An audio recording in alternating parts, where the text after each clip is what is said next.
Tackling climate change requires a radical shift in how we produce and consume energy, away from fossil fuel burning and towards clean, renewable sources of energy. Yet, every day, it is estimated that 70% of all the energy produced from sources such as power generators, factories, and homes is lost in the form of heat, which evaporates away into the atmosphere. This wasted heat is one of the largest sources of clean and inexpensive energies available, and yet it is currently untapped.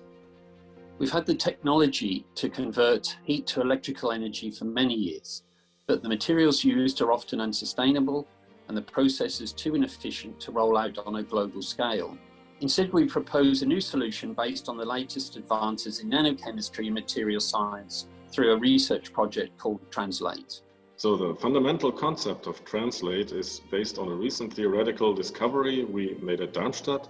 We've shown that a material made of very tiny channels filled with a salt solution creates an electric field and also an electric current whenever you apply a temperature difference between the two ends of the channel.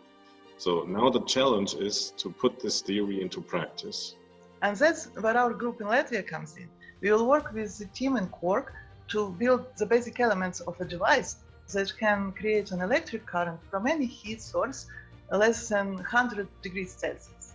Endel will help package these elements into a complete prototype device and test its efficiency at creating electricity in different environments.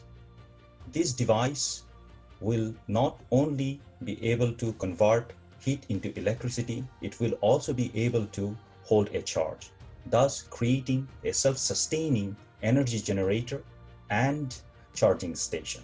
And finally, CDETA will use our world-class suite of equipment, fully characterize and test the thermal properties of the final prototype. Translate could completely transform our global energy footprint.